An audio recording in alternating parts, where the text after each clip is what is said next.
അമൃത് Veni hair elixir presence daily news സായാഹ്ന വാർത്തകൾ powered by Pulimoottil silks KSFE. എന്താ ഒരു മൂഡ് ഓഫ്? ഇപ്പൊ മുടി വല്ലാതെ കൊഴിയുന്നുണ്ട്, അതാ തോന്നുന്നു. ഈസ്ട്രജന്റെയും വൈറ്റമിൻ ഡിയുടെയും കുറവാണ് മിക്ക സ്ത്രീകളുടെയും മുടി കൊഴിച്ചിലിന്റെ പ്രധാന കാരണം. അമൃത് Veni hair elixir for women സ്ത്രീകളുടെ മുടിയുടെ വളർച്ചയ്ക്കും ശക്തിക്കും അത്യാവശ്യമായ herbal ഈസ്ട്രജനാലും vitamin ഡിയാലും സമ്പുഷ്ടമാക്കിയതാണ് Amrit Veni hair elixir for women. നമസ്കാരം, ഞാൻ നീതു കൃഷ്ണ. ഡെയിലി ന്യൂസിന്റെ സായാഹ്ന വാർത്തകളിലേക്ക് സ്വാഗതം. ഇന്ന് ഏപ്രിൽ 22 ചൊവ്വാഴ്ച. ആഗോള കാത്തോലിക്ക സഭയുടെ തലവൻ ഫ്രാൻസിസ് മാർപ്പാപ്പയുടെ സംസ്കാര ചടങ്ങുകൾ ശനിയാഴ്ച നടക്കും. ഇന്ത്യൻ സമയം ഉച്ചയ്ക്ക് 1:30 സംസ്കാര ചടങ്ങുകൾ.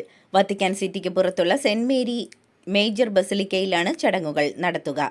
നാളെ രാവിലെ പ്രാദേശിക സമയം 9 മണി മുതൽ പൊതുദർശനം ആരംഭിക്കും എന്നാണ് റിപ്പോർട്ടുകൾ.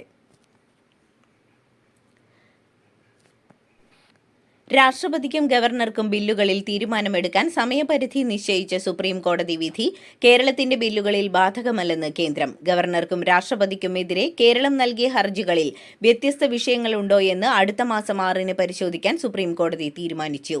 ബില്ലുകളിലെ തീരുമാനത്തിന് സമയപരിധി അടക്കമുള്ള മാർഗനിർദ്ദേശം വേണം എന്നാവശ്യപ്പെട്ടുള്ള പ്രത്യേക അപേക്ഷ കേരളം പിൻവലിച്ചു. സർക്കാരിന്റെ 4ാം വാർഷികാഘോഷത്തിന്റെ ഭാഗമായുള്ള വയനാട് ജില്ലാതല യോഗത്തിൽ കേന്ദ്ര സർക്കാരിനെ വിമർശിച്ച് മുഖ്യമന്ത്രി പിണറായി വിജയൻ. ദുരന്തങ്ങളിൽ നിന്ന് നാടിനെ കരകയറ്റാനുള്ള വലിയ ഉത്തരവാദിത്വം കേന്ദ്ര സർക്കാരിനുണ്ടെന്നും കേന്ദ്രത്തിന്റെ സഹായം സംസ്ഥാനങ്ങളുടെ അവകാശമാണെന്നും യാചിച്ചു വാങ്ങേണ്ട ഒന്നല്ലെന്നും, എന്നാൽ സഹായം നൽകേണ്ടവർ സഹായം നിഷേധിക്കുന്നുവെന്നും മുഖ്യമന്ത്രി പറഞ്ഞു. അതേസമയം സഹായം കിട്ടുന്നത് പ്രതിപക്ഷം എതിർത്തുവെന്നും സാലറി ചലഞ്ചിനെതിരെ പ്രതിപക്ഷം കോടതിയിൽ പോയി പണം നൽകേണ്ടെന്ന് പരസ്യമായി പറഞ്ഞുവെന്നും അദ്ദേഹം കുറ്റപ്പെടുത്തി.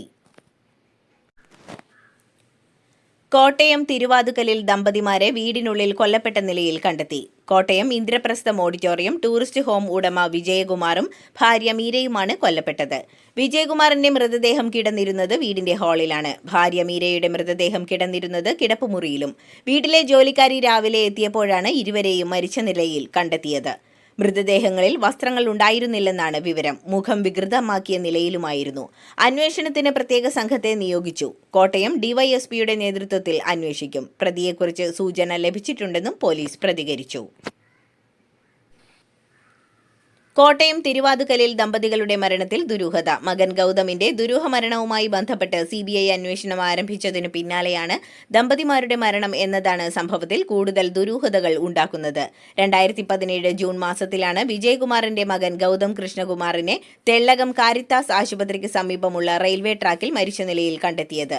ഗൗതമിന്റെ മരണത്തിൽ ദുരൂഹതയുണ്ടെന്നും പോലീസിന്റെ അന്വേഷണത്തിൽ പിഴവുണ്ടെന്നും കോടതി കണ്ടെത്തിയതിന് പിന്നാലെ CBI അന്വേഷണത്തിന് ഉത്തരവിട്ടത് ഫെബ്രുവരിയിലാണ്. മുതലപ്പൊഴി വിഷയത്തിൽ ഒരു വിഭാഗം ആളുകൾ രാഷ്ട്രീയ മുതലെടുപ്പ് നടത്താൻ ശ്രമിക്കുന്നുവെന്ന് ആവർത്തിച്ച് മന്ത്രി വി ശിവൻകുട്ടി. വിഷയവുമായി ബന്ധപ്പെട്ട് MLA വി ശശിയുടെ ഓഫീസ് അടിച്ചു തകർത്തത് ജനാധിപത്യത്തിന്റെ എല്ലാ അതിരുകളെയും ലംഘിച്ചുകൊണ്ടാണെന്നും വി ശശി മുതലപ്പൊഴിയിൽ പ്രശ്നപരിഹാരത്തിന് അശ്രാന്ത പരിശ്രമം നടത്തിയിട്ടുണ്ടെന്നും MLAയുടെ ഓഫീസ് അടിച്ചു തകർത്തവർക്കെതിരെ പോലീസ് നടപടി സ്വീകരിക്കുമെന്നാണ് പ്രതീക്ഷിക്കുന്നതെന്നും മന്ത്രി പറഞ്ഞു. LDFും UDFും കേരളത്തിൽ ഒന്നും കൊണ്ടുവരില്ലെന്നും കേരളത്തിന്റെ നഷ്ടപ്പെട്ട ദശകമാണ് കടന്നുപോകുന്നതെന്നും കേരളത്തിൽ BJP വികസനം കൊണ്ടുവരുമെന്നും BJP സംസ്ഥാന പ്രസിഡന്റ് രാജീവ് ചന്ദ്രശേഖർ. ആശാവർക്കർമാരോ കർഷകരോ സർക്കാർ ജീവനക്കാരോ ഉൾപ്പെടെയുള്ള സാധാരണക്കാർ ആഘോഷിക്കാൻ കഴിയാതെ ഇരിക്കുമ്പോഴാണ് സർക്കാർ ആഘോഷം നടത്തുന്നതെന്നും അദ്ദേഹം പറഞ്ഞു. നിയമസഭാ ഉപതെരഞ്ഞെടുപ്പിൽ തൃണമൂൽ കോൺഗ്രസ് നേതാവ് PV അൻവർ സൃഷ്ടിക്കുന്ന അനിവാര്യ ദുരന്തം UDF അനുഭവിക്കട്ടെയെന്ന് നിലമ്പൂരിൽ ഇടതുമുന്നണിയുടെ തെരഞ്ഞെടുപ്പ് ചുമതലയുള്ള M സ്വരാജ്. ഉപതെരഞ്ഞെടുപ്പിന് LDF പൂർണ്ണമായും സജ്ജമായി കഴിഞ്ഞുവെന്നും പൊതു സ്വതന്ത്രരെ സ്ഥാനാർത്ഥിയാക്കുന്നത് ഇടതുമുന്നണി കാലങ്ങളായി തുടരുന്ന രീതിയാണെന്നും അത് പലപ്പോഴും കേരളത്തിന് നേട്ടമുണ്ടാക്കിയിട്ടുണ്ടെന്നും M സ്വരാജ് പറഞ്ഞു. PV അൻവറിന് മുന്നിൽ മുന്നണി പ്രവേശനത്തിനുള്ള ഫോർമുല നാളെ നടക്കുന്ന കൂടിക്കാഴ്ചയിൽ കോൺഗ്രസ് മുന്നോട്ട് വയ്ക്കുമെന്ന് വിവരം. മുന്നണി പ്രവേശനം സാധ്യമാകണമെങ്കിൽ കേരള പാർട്ടി വേണമെന്ന നിലപാടിലാണ് UDF. നിലവിൽ തൃണമൂൽ കോൺഗ്രസ് വഴിയുള്ള മുന്നണി പ്രവേശനം പ്രയാസമാണെന്നാണ് കോൺഗ്രസിലെ വിലയിരുത്തൽ.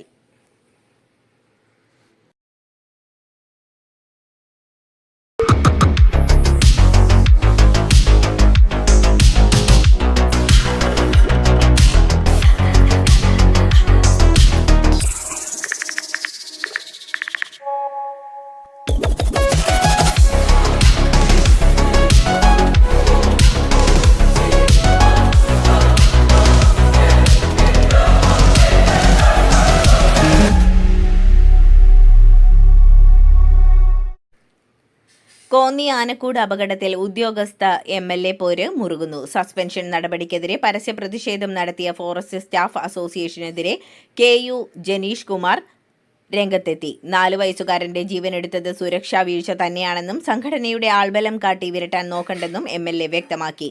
4 വയസ്സുകാരന്റെ മരണത്തിൽ കോന്നി ആനക്കൂട്ടിലെ 5 ഉദ്യോഗസ്ഥരെ സസ്പെൻഡ് ചെയ്തിരുന്നു. അതിനെതിരെയാണ് ഇന്നലെ ഫോറസ്റ്റ് ജീവനക്കാരുടെ സംഘടന പ്രതിഷേധിച്ചത്. വിദേശ നാണയ വിനിമയ ചട്ട ലംഘനത്തിൽ ഗോകുലം ഗ്രൂപ്പിന്റെ കണക്കുകൾ പരിശോധിക്കാൻ എൻഫോഴ്സ്മെന്റ് ഡയറക്ടറേറ്റ് ഇന്ന് രേഖകളുമായി ഹാജരാകാൻ വ്യവസായിയും സിനിമാ നിർമ്മാതാവുമായ ഗോകുലം ഗോപാലന് നേരത്തെ നോട്ടീസ് നൽകിയിരുന്നു. നേരിട്ടെത്തിയില്ലെങ്കിൽ പ്രതിനിധിയെ അയച്ചാലും മതി എന്നാണ് നിർദ്ദേശം.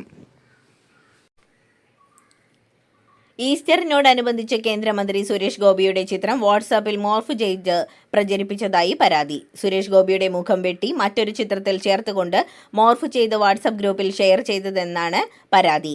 സംഭവത്തിൽ കൊല്ലം KSRTC ഡിപ്പോയിലെ ജനറൽ കൺട്രോളിംഗ് ഇൻസ്പെക്ടർക്കെതിരെ യുവമോർച്ച പോലീസിൽ പരാതി നൽകി.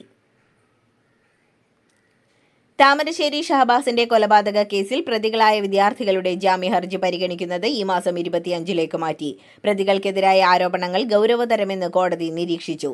പ്രതികളുടെ ജാമ്യഹർജിയിൽ ഹൈക്കോടതി സർക്കാരിന്റെ വിശദീകരണം തേടി. അതേസമയം ഷഹബാസിന്റെ പിതാവിന്റെ കക്ഷി ചേരൽ അപേക്ഷ ഹൈക്കോടതി അനുവദിച്ചു. നടൻ ഷൈൻ ടോം ചാക്കോയ്ക്കെതിരായ കേസ് തിരിച്ചടിയാകുമോ എന്ന ആശങ്കയിൽ പോലീസ്. ലഹരി ഉപയോഗവുമായി ബന്ധപ്പെട്ട് ഷൈനിനെതിരെ കാര്യമായ തെളിവുകൾ സമാഹരിക്കാൻ ഇനിയും പോലീസിനായിട്ടില്ല. ഫോറൻസിക് പരിശോധനാ ഫലം നെഗറ്റീവ് ആയാൽ മതിയായ തെളിവുകൾ ഇല്ലാതെ തിടുക്കത്തിൽ എടുത്ത കേസ് കോടതിയിൽ ചോദ്യം ചെയ്യപ്പെടുമോ എന്ന ആശങ്കയിലാണ് അന്വേഷണ സംഘം. നടി വിൻസി അലോഷ്യസ് നടൻ ഷൈൻ ടോം ചാക്കോയ്ക്കെതിരെ നൽകിയ പരാതിയുമായി ബന്ധപ്പെട്ട് നടന്ന സൂത്രവാക്യം സിനിമയുടെ ഇന്റേണൽ കമ്മിറ്റിയുടെ യോഗം പ്രൊഡ്യൂസേഴ്സ് അസോസിയേഷന്റെ ഓഫീസിൽ നടത്തിയതിൽ ഫിലിം ചേംബറിന് എതിർപ്പ്.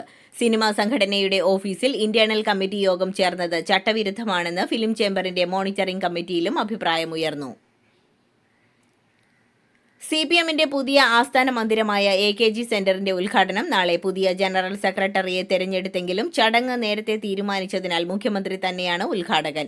9 നില കെട്ടിടത്തിന്റെ കവാടം മുതൽ കെട്ടിലും മട്ടിലും വരെ പ്രൗഢിയുടെ കാഴ്ചകളാണെന്നാണ് വിവരം. പണി പൂർത്തിയായ കെട്ടിടത്തിന്റെ അകക്കാഴ്ചകൾ പകർത്താൻ ഇതുവരെ മാധ്യമങ്ങൾക്ക് അനുവാദം നൽകിയിട്ടില്ല.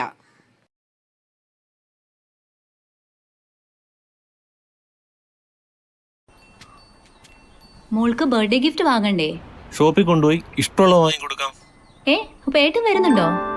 ഗിഫ്റ്റ് കാർഡ് വരും. അതെ, ഓരോ ചിട്ടിയിലും ഒരാൾക്ക് 5000 രൂപയുടെ ഗിഫ്റ്റ് കാർഡ് സമ്മാനം. മെഗാ സമ്മാനമാണെങ്കിലോ പുതുപുത്തൻ ബെൻസ് കാറും. 2ാം സമ്മാനം ഇന്നോവ ക്രിസ്റ്റ, അതും 17 എണ്ണം. ഇത്തവണ സമ്മാനങ്ങളുടെ നക്ഷത്ര തിളക്കവുമായി KSFE ഗാലക്സി ചിട്ടികൾ. സുപ്രീം കോടതിക്കെതിരെ പരോക്ഷ വിമർശനം തുടർന്ന് ഉപരാഷ്ട്രപതി ജഗ്ദീപ് ധൻഖർ.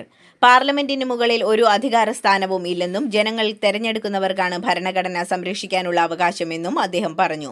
ഭരണഘടന എങ്ങനെയാവണമെന്ന് തീരുമാനിക്കേണ്ടത് പാർലമെന്റാണെന്നും ഉപരാഷ്ട്രപതി കൂട്ടിച്ചേർത്തു.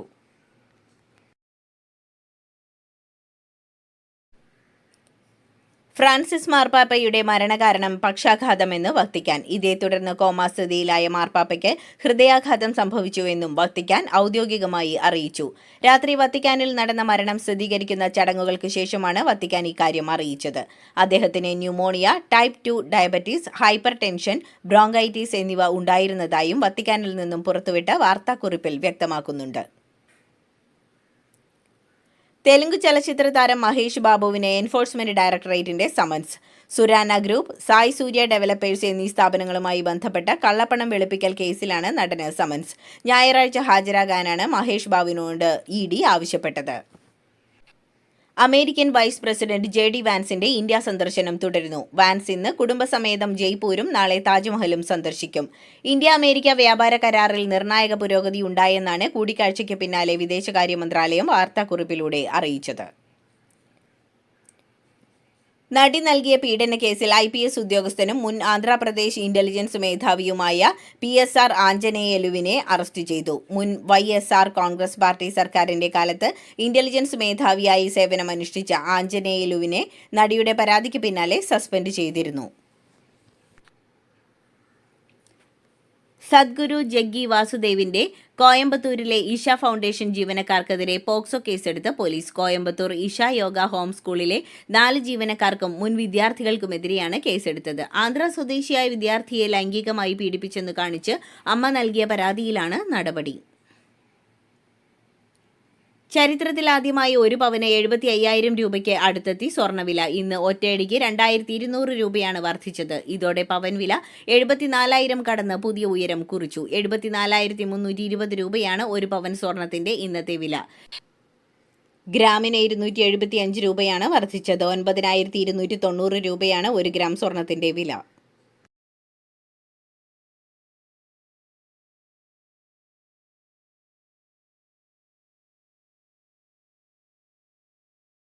ഇതോടുകൂടി ഡെയിലി ന്യൂസിന്റെ ഇന്നത്തെ സായാഹ്ന വാർത്തകൾ സമാപിക്കുന്നു. ഡെയിലി ന്യൂസിനു വേണ്ടി വാർത്തകൾ വായിച്ചത് നീതു കൃഷ്ണ. ഡെയിലി ന്യൂസ് ലൈവ്.in വാർത്തകൾ വിരൽ തുമ്പിൽ.